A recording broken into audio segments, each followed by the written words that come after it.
Greetings and salutations, internet friends, and welcome to another episode of the First Time Film Club, the first episode of 2022. Happy New Year. Happy New Year. Hey, how are you? Welcome. My name is Emily, your, in fact, titular, wink, first timer. This is Matthew, my husband, Cinema Sherpa, and viewer submitted title, I can do this. Thriller Theologian. Did I say it right? Sure. God! We've debated on that word pronunciation for longer than I care to admit. We haven't debated on it. You've been worrying about pronouncing it right, and I've just been pronouncing it weird ways to throw you off. Because he's a jerk. You know who isn't a jerk, though? Hawkskull is our viewer who submitted that. You're not a jerk. You're awesome. Thank you. For those of you not in the know, welcome. What we're doing here is watching our way through a very long list of movies that typically I've never seen, but that Matthew has, i.e. Cinema Sherpa. That being said, dear heart, what are we watching today? Today we're actually watching our Patreon poll winner. It is the 1960 horror thriller Psycho. And as per usual, I only give you the name, date, and genre. You go, man, with what you already know about it from pop culture references, wherever you may know about it from. You let everybody know what you know, then we watch it and review it. So what do you know about Psycho? So I know that this one is, for one, it's black and white because it was on our black and white film poll. This is an Alfred Hitchcock flick. I'm pretty sure that this is the one that goes in the shower with the blood. Oh, also, I'm also pretty sure that this is Jamie Lee's mama is up in this joint. Yes. Jamie Lee Curtis's mom is in this movie. Yeah, that was, sorry. Jamie Lee, we're on a first name basis. Don't look into it. I don't know the premise. I just know it's like horror, and I'm pretty sure that this is the one with the stabby stabs in the shower. Really narrows it down. Look, you know what? Everybody knows what I mean. Okay, you know the scene. It's you see the knife, and then you. Just watch the movie. That's all you got. That's all I got. One last thing for new viewers, you'll see me with my phone in my hand at points during the movie. That's because I'm taking notes on stuff to talk about after the movie. But other than that, I think I'm ready to go. Woo! Jamie Lee Curtis, mom, here we come.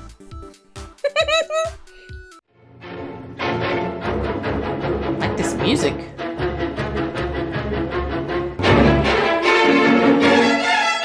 Bernard, you're doing good so far. Titties.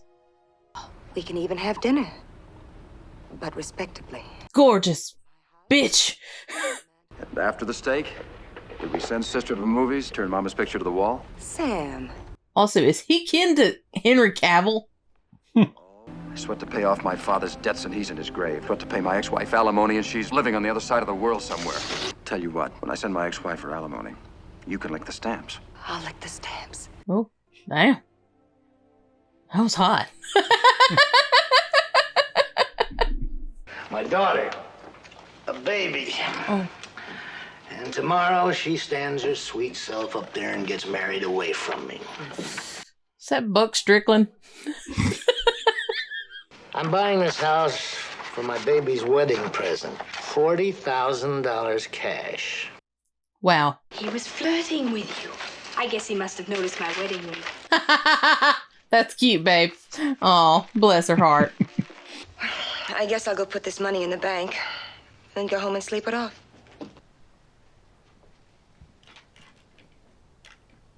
You didn't go to the bank? Babe. You dumb. I wouldn't have that money on me for no amount of time. Oh, I see. Oh, I'm dumb. Yeah. There you go. Oh, shit. There it is. She just seems so trustworthy. You dumb. Oh, wait, I'm dumb. Alright, so I'm understanding now. She's in love with a man. Got no money, so she's gonna buy her own happiness. Oh! Guilt. Got her. This music is like, oof. Who that? Ooh, scary. Oh no. Oh no. What's that? I don't like this. This music is just like making everything so dramatic. You feel a little on edge? A little. I mean, it doesn't take much. Hashtag your girl got anxieties. Can I trade my car in and take another? Yeah. Do anything you've a mind to. Being a woman, you will. What a dick! Wow!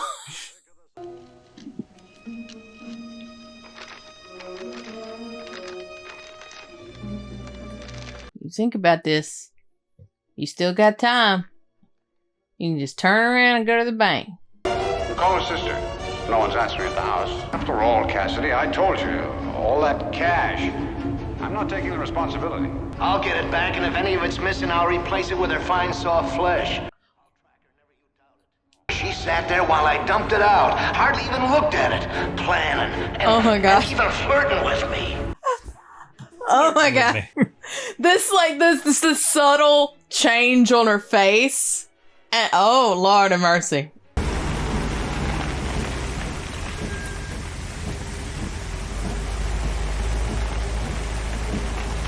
This is that movie? Yes, this is that movie. Okay. Ooh, she dumb. Oh shit. Okay.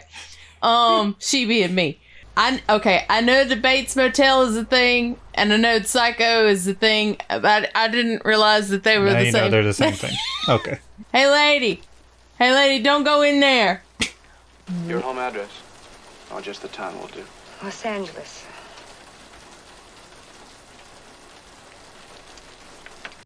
Am I reaching? Or did he like go to do something else and then she said LA and he went to 1? Over there. And then the over there. If you want anything, just tap on the wall. I'll be in the office. Oh. Thank you, Mr. Bates. Norman Bates. Okay, I know it, that I think you're the bad guy, but you're kind of cute. Gonna go out again. Like, Drive up to the diner, are you? is this based on a real story? Mother, she's just a stranger. She's hungry and it's raining out. You'll not be appeasing her ugly appetite with my food or my son. Shut up! Shut up! Talk to your mama like that, even if she is crazy. Eating in an office is just too officious. I have the parlor back here. All right. This nerd's gonna be turned out to be weirder than I can deal with, but for right now, I'm enjoying him. But I don't really know anything about birds. My hobby is stuffing things. You know, taxidermy. Hmm. Do you go out with friends? Well, a boy's best friend is his mother. Two red flags. We're all in our private traps. Sometimes we deliberately step into those traps. I was born in mine. I don't mind it anymore. Oh, but you should. Oh, I do. But I say I don't. Me? Three red flags. A few years ago, Mother met this man, and he talked her into building this motel. When he died, too, it was just too great a shock for her. And the way he died. Hmm. Well, a son is a poor substitute for a lover. Ah. I don't hate her. I hate what she's become. People always mean well. They cluck their thick tongues and shake their heads and suggest oh so very delicately. We all go a little mad sometimes. Alright, so is Mama like a Black Widow, or is he like... Oh no. Oh! Creepy!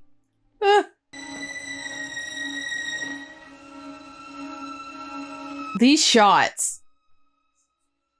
And like earlier, the framing, the way he was like kind of over here, and you could... Oh god, everything about this is so creepy. So unnerving. A little unsettling. Yeah. Yeah. Also, who gets in before the water's turned on. Yeah, that's the real I was just going to say, that's the most unsettling thing I've seen. Oh no. Is that...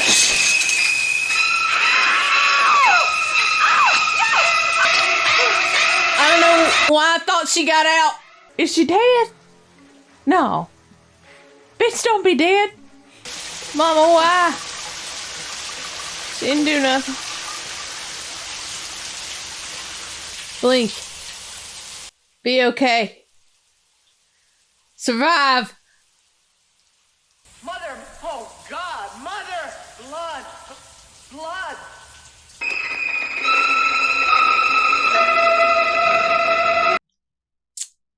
I got theories.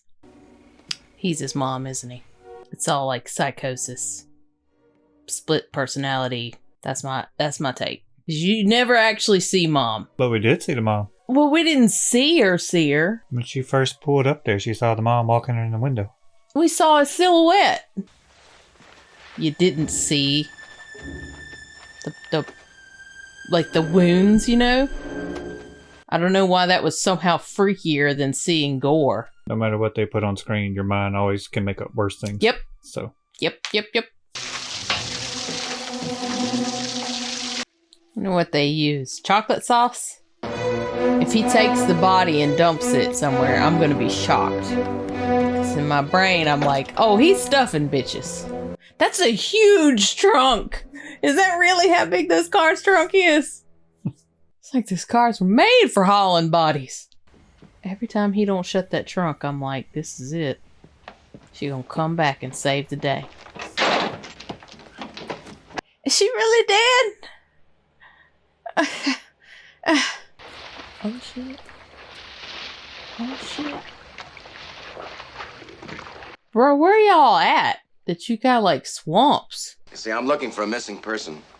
My name's Arbogast. I'm a private investigator. Here we are. Marie Samuels. That's an interesting address. Oh, what a creepy angle.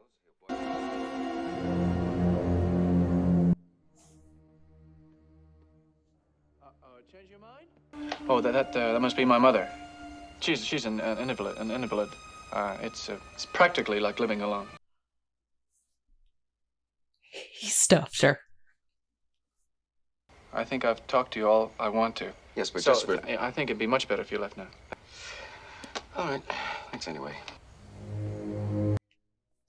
Oh, he is not dissuaded. He's gonna get in there. He's gonna find out your secrets, Norman. Well, I tell you, I don't feel entirely satisfied. See, this boy had a sick old mother.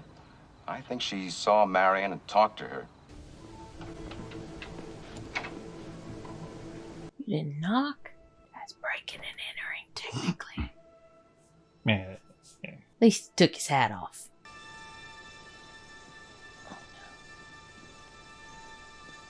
Oh, Jesus Christ!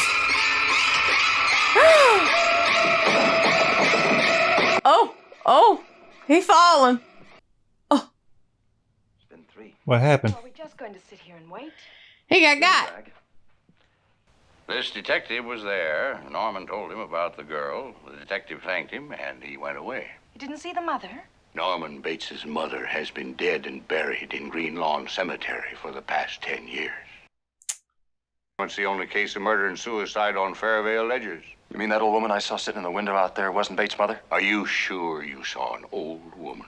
Yes. Well, if the woman up there is Mrs. Bates, who's that woman buried out in Green Lawn Cemetery? The plot! She thickens! And then we're going to search every inch of the place, inside and out. You come in a truck. You can't sink that, Norman. Oh. Bitch. Oh. Look out, Sam! Oh, God, he got him. Shit. Okay, go down. Go down. Go down to the fruit salad. Yeah. Go down to the fruit cellar? Yeah. No, get out the damn house.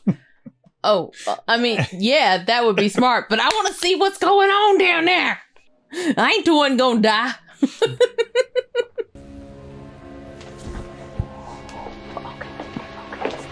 Mrs. Bates. Oh, shit! Nope. I was right.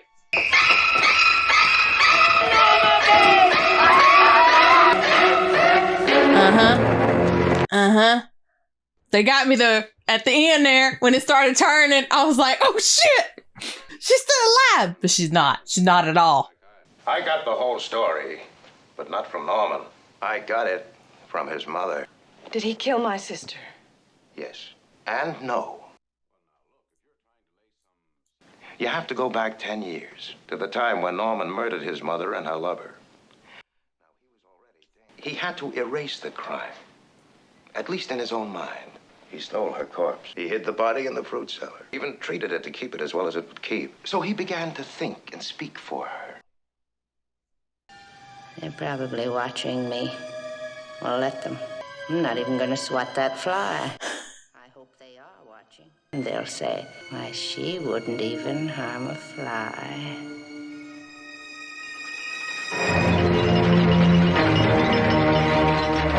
Jesus Christ! So yeah, that was Psycho. Ah. Overall thoughts? This is one of those, like, I can't believe that I haven't seen this. Like, first off, because it is a much older film. And I enjoyed it so much. But I don't think that I would have appreciated it as much if I had seen it when I was younger. If that makes any sense. Like... That makes sense. Because of some of the movies that we've watched and some of the things that I've been exposed to, I feel like I can really appreciate the practical effect and the camera work that really went into this. So I think seeing this as an adult definitely makes me appreciate it more. I could see that. I was also kind of interested / worried about you watching it now because it's been aped so much or parodied much or homaged so much and every other thing. If you would feel too familiar with it to where it doesn't. And there were certainly aspects that I was like, okay, oh, I see. I see where X got that from, you know? Yeah. There is a definite, like, 3-part situation in this story. You know what I'm saying? Like, it's almost 2 separate stories that sort of, you know, tie together there at the end. No, I could see where things came from, like you're saying, you know, where certain things aped it, but overall, I was in it. You know, I wasn't. That was just one of my worries. Yeah, man. Oh, Hitchcock. He had his poop in a group. You know what I mean? Like he knew what he was doing. I loved the minimal use of blood. It had to be that way. It's one of the reasons this movie is so, like, highly regarded or iconic, because at that time, a lot of the things they did in this movie were really taboo, and you just didn't see it. Like, you wouldn't see a couple who had just got done having sex and they're not married. Yeah. And the shower scene, yeah, you had to, just the stabbing and the blood, it wasn't done back then that way. Anthony Perkins' face at the end with the mother narration and that look he gives the camera, and then the overlay of the mother's, like, corpse face. Yeah, that's an image that's been burned into my mind since the first time I've ever seen it, and it still creeps me out. Yeah, no, he did a phenomenal job of doing that just sort of awkward, quirky, boy next door kind of thing, and then, like, shift into, you know, Psycho. Yeah, crazy.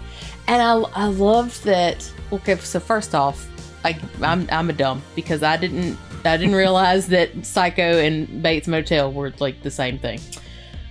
That's on me. It's fine. Don't worry about it. But for a bit there until the hotel popped up, I was like, oh, is this a story about like how she goes psycho? Because in the car on the way there, she was hearing the voices and playing out all the scenarios in her head, and then she kind of had a weird like face at one point to speak about, like, I guess I say, like, the sensibility of the general population at the time. That scene where she ripped up a note and flushed it down the toilet. Yeah, that was considered like, oh, because that's the first time there was ever a flushing toilet in an American movie.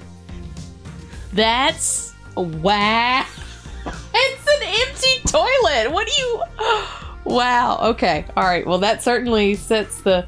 Man, they went full tilt. Like, that was... So yeah, this was breaking all kinds of rules and ground. And then they, like, you know, they ended... I will say this, before we get into your notes, before I forget. The one thing that I didn't care for is the end where the psychiatrist dude comes in and is just laying everything out. He's doing his grand... Explains the entire thing? Yeah. Not so much that happened, but, like, the victim's family was in the room. Like, I get it, but she was just basically, like, saying, is my sister actually dead? And he was like, yes, but let me tell you in grisly detail why and how. Well, that was first, so he did kill my sister. Yes and no. Just tell me. No, I'm not here for a Sherlock moment. I need some closure, you bastard.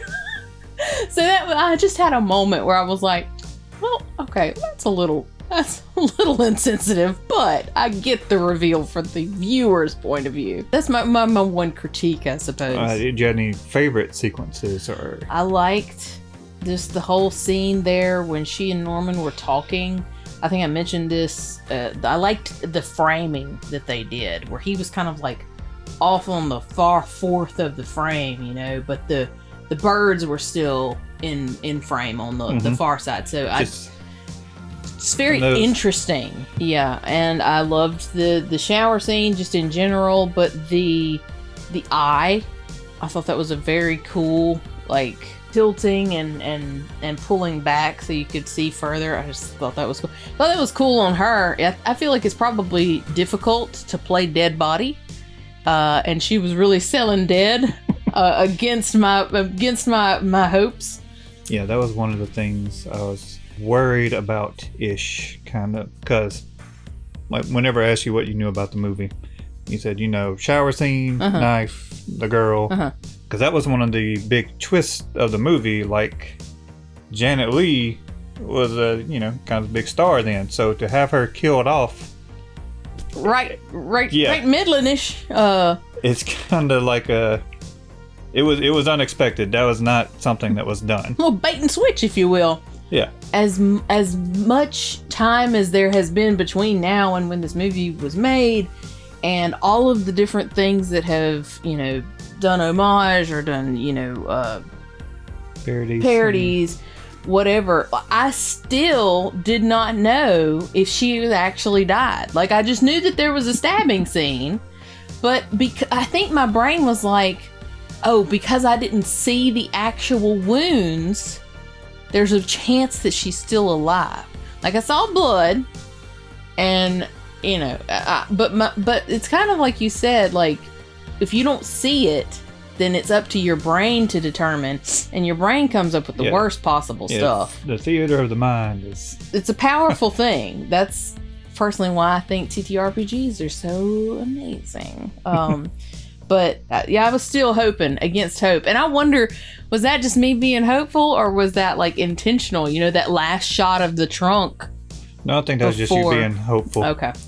I was like, she's going to pop out. She's going to be all right. That is the most violent they could get with the scene. Mm-hmm. Like, because they... Oh, and you also said, was that chocolate syrup or corn? It was chocolate syrup. Okay. I was wondering, like, did they shoot this in black and white? They shot it in black and white. They could have shot it in color, but there's a couple of different reasonings that were given. I think the main one was budgetary. It's cheaper to shoot in black and white, but also I've read that Alfred Hitchcock said that he thought if they shot it in color, it would still be considered too gory and get blocked by the censors. Yeah. Which is so funny. Like, I can imagine it in color, it would have taken some of the suspense, I think. You would have traded off the red gore, the blood or whatever. But I think that would have traded off some of the ominousness. Nailed it. Yeah. But anyways, what other notes do you have? I'm just rambling. I guess just going back and speaking about why this movie was such a big deal when it came out. It's just the sensibility of people at that time. Walt Disney forbid Alfred Hitchcock from being able to shoot on their grounds because he did not like Psycho. He called it a disgusting movie. A disgusting movie? Okay, yeah. Disney, calm your tits. I read another story about Alfred Hitchcock receiving a angry letter from a dad who was saying his daughter, she watched some other movie that had it was like a horror movie that had a scene with the bathtub, and it scared her so bad she didn't want to take baths. And now she saw this movie, and it scared her so bad she didn't want to take showers. And Alfred Hitchcock just wrote a note back, said, "Send her to the dry cleaners." Love it. So yeah, it was upsetting to people at the time, and because it was breaking a lot of rules. Yeah. You talked about the music. Yeah. From the beginning, you're like, yes. This music is so unsettling and it puts you on edge. It gives you that feeling. I feel like before, what was his name?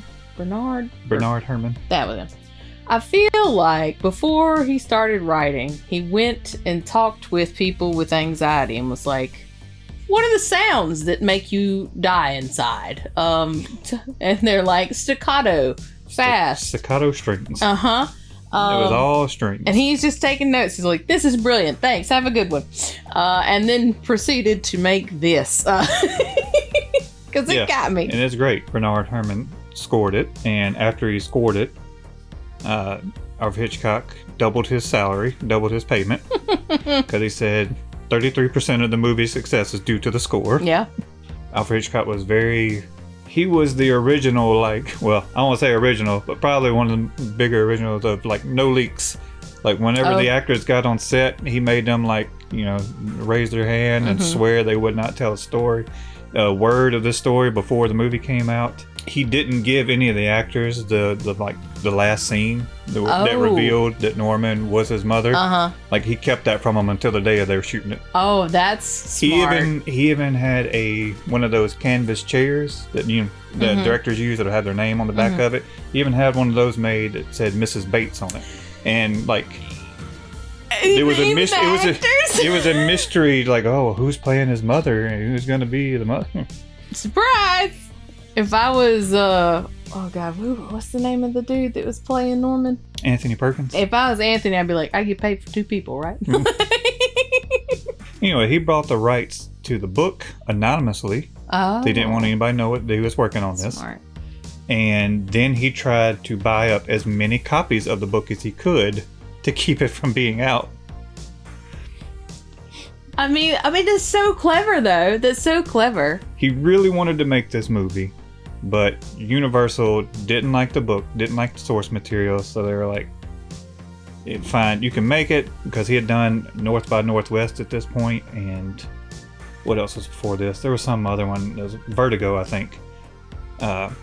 So he had kind of gotten that credibility. So all right, we don't like this source material, we don't like that, but you can make it, but we're only going to give you a small budget. Gotcha. And he wanted to make this movie so bad, and I guess he believed in it so much that he deferred his normal salary of $250,000, and the studio instead gave him 60% of the profits from the movie. Okay. Because they thought it was going to fail and it wouldn't be good because people wouldn't like it. Well, they were wrong. The movie ended up making, it was pulled a Lucas. Yeah, it made so much. Basically, he ended up making around $15 million. Jesus, at that time? At that time. Good. I looked it up in today's, in 2020, it said it would have been $150 million. Jeez. Or 130 million. Somewhere between 130 and 150. You done good, Alfie. You done good. He, So another thing I did is I listened to a podcast. It's a podcast called Unspooled. It's Paul Scheer and Amy Nicholson. Paul Scheer's from the How Did This Get Made podcast. He's a big old fan of How Did This Get Made. Yeah, Matthew is. And they were talking about how back then, movie theaters, basically they were just running movies on a loop. And there was no start times. Like, you just go buy your ticket and you could walk in the middle of it and stay. Oh my God. Yeah. That's insanity. Are you serious? Yeah. Like, you know, you have like the cartoons that play beforehand, or like the serials, and then the movie. Like, that's bananas. Basically, Alfred Hitchcock was like, no, people need to be there at the beginning of the movie, or else it's gonna ruin everything. So they created this like album that they sent to theaters, like this record that would play in the foyer. Oh, okay. That would have like some of the soundtrack, the strings, and then there'd be a voice that'd come on that'd be like 10 minutes to Psycho time, 10 minutes to Psycho, like, and count down. So to make sure people got in. So also Alfred Hitchcock, they made up cardboard cutouts of him with like a wristwatch and him doing this. And hang on, I gotta find the. I had to write down the exact quote from what it said. Oh boy! Because it's hilarious. Oh a cardboard cutout installed in the lobby of Alfred Hitchcock, pointing to his wristwatch with a note saying, "The manager of this theater has been instructed, at the risk of his life, not to admit to the theater any persons after the picture starts. Any spurious attempts to enter by side doors, fire escapes, or ventilating shafts will be met by force. The entire objective of this extraordinary policy, of course, is to help you enjoy Psycho more. Alfred Hitchcock." Ventilation shafts? Calm down. Like, look, don't. All right. Just trust me. We'll be met by force. We'll be met by force. He's so extra. I love it. So I don't know how much that had to do in like the invention of like movie start times. Like, the movie starts and ends at this time, and that's it. I mean, it makes sense. Like, I just cannot imagine just walking into a movie willy-nilly. Wonder where we're at in it. That's bananas. I really love the use of like misdirection in this movie. So with Janet Leigh, starting with her, you think she's like the main character, and then having her killed off halfway through. Yeah. The $40,000. Yeah.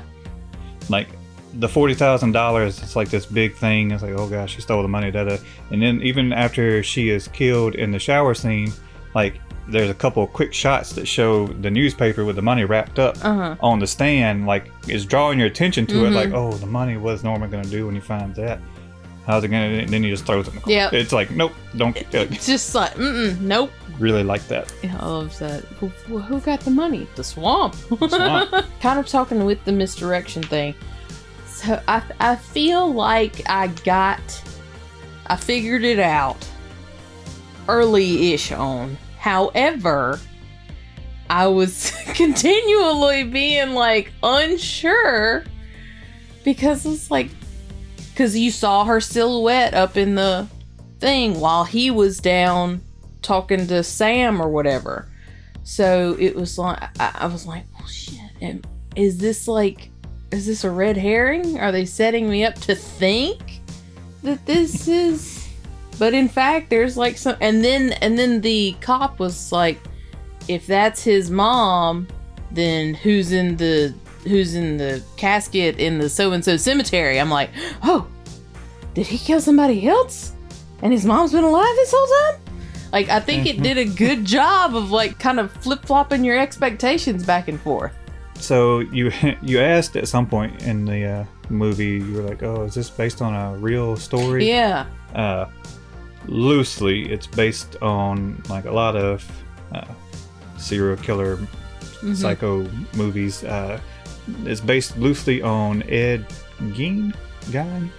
Yeah, I always thought it was Gain, but it's not. Somebody has corrected us in the comments before. I'm sorry. He had killed some people and was making things out of their skin, like lamps and stuff, and other stuff like corsets and things. Oh, okay. So the Buffalo Bill. Yep. Okay. That's all right. Leatherface from Texas Chainsaw Massacre is kind of. But anyway, that was it. It was loosely based on that, kind of inspired by. When you first had your theory about Norman Bates is his mother, he's both people, and didn't show it, but in my mind I was like, oh shit.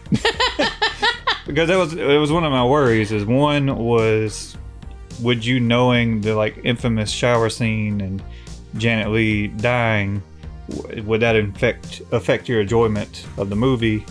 And two, having seen and read so many stories that maybe of a similar vein, dealing with like psychosis or mental illness and like horror stuff like that, like you would be able to put it together that much faster.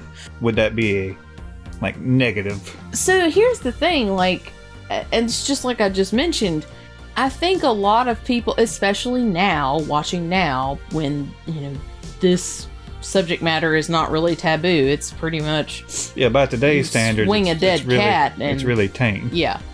But in the context of the time it was made, it was.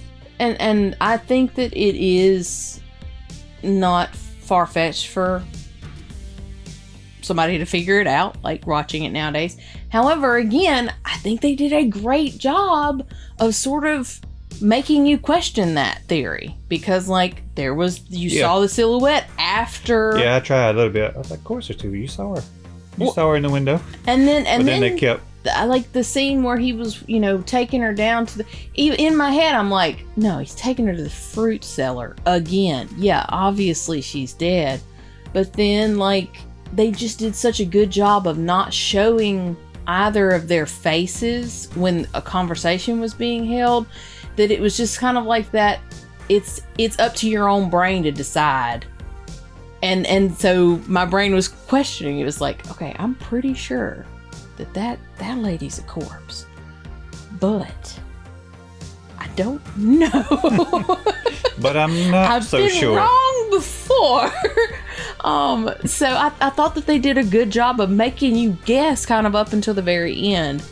Or at least make you question it. I mean, I just appreciate that, because I do enjoy like reading horror and like suspense, and I love running and being a part of like horror thriller campaigns in like an RPG setting, you know? So we just got finished with our Curse of Strahd campaign, and that's a gothic horror.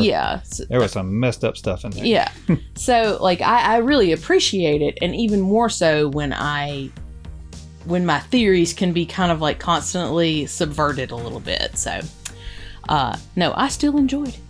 And again, like I said earlier, I wasn't sure that she died. That's just like, I think my brain was thinking again of Texas Chainsaw Massacre, because I was like, she got away and she was full of holes. I'm trying to think of an example of that today, where the main character, or a popular character, a big time actor, is killed off. And the first, like, Deep Blue Sea. Yeah, that's exactly what I was about to say. I'm not saying these two movies are like on the same level, but that had that same. That's what I experienced the first time, when there was like a major actor who was killed off. I was listening to the "How Did This Get Made" podcast, and one of the guys on there was like, I was so shocked. It was like, whenever Samuel Jackson got pulled down by a shark, I was like, oh no, how's he gonna get out of this? Like, you don't expect it. Like, it's that's it for most of my notes. Pretty much. Got so many notes over there. Well, now you asked me, what about you? What are some of your favorite scenes? Do you have any least favorite scenes? I don't think so. I don't have any like least favorite scenes. I honestly think one of my favorite parts is real subtle. You kind of giggled at it whenever he first is showing Marion her room, and he gets to the bathroom and he goes like, he won't even say the word bathroom. He won't even like he looks scared of it, and I think that's because of he has probably done that before. Like, the mom has done that before, but for him, seeing it and being there maybe like triggering, you know, affects him emotionally like that. That's he subconsciously knows what happens in there. Yeah, because when he started cleaning up and everything, he went from like this scared, revolting like reaction to what the scene, and to cleaning it up and like the folding of the shower curtain. Like, it had been done before. Yeah, like the meticulous nature of it. I still want to know. I don't know if you have it in your notes or something, you know, but the hesitation and the change of key, the change of numbers. Like when she said that she was from California, when she lied, like, because he was reaching for another one, but then he like changed to one. Am I reaching? What, did I just see what I wanted to see there? Anyways, is that a thing or am I making that up? I don't know. I know that I'm assuming I'm pretty sure the reason like, he puts her in one is because that's where the peephole is. Yeah, that's what I'm saying. Yeah. That's like, so, he wasn't sure if he was going to kill her, but then... Well, it wasn't that he was sure if he was going to kill her or not, because he didn't decide to kill her. It was... He felt an attraction to her. That's why he put her in room 1 to watch her. And then, of course, the mother side of him became insanely jealous. And the mother killed her. Okay. All right. So maybe that was him hesitating because he wanted to watch her, but he knew what that might bring. Yeah. Okay. But he decided to do it anyway because, carnal desires, I guess. Every time. They'll get you every time. So this is all you know of Psycho, right? Yeah. I know that... I think I mentioned this earlier. I think that there's like a Netflix or something series, the Bates Motel, but I don't know what... I don't know what they're doing with that. Well, I'll just ask you this then. If this movie, Psycho, were to be remade today, who would you cast as Norman Bates? Kind of got that nervous, awkward energy. Okay, so I have two. Okay. Fellowship of the Rings era Elijah Wood, or... I could see that. He had that character in Sin City that was like psycho serial killer. Or... What's the second Spider-Man? Andrew Garfield. Yes, because he's kind of got like that nervous, but he's just smarmy enough that maybe he'd have to tone down some of his smarmy. But I could see, I would. That's who I would think today, because him and Anthony Perkins kind of resemble each other to me in my mind. I guess they do. The reason I asked is because this movie was remade. Oh. In the 90s. Vince Vaughn played Norman Bates. I just don't see that at all. Like, he's a big dude, and I feel this is back in '98 too, so he was younger then. I'd have to see it. Who am I thinking about? It was him as Norman Bates. I mean, okay, but no. Anything else? No, I think that covered just about everything. Just left the rating now. About time to rate it.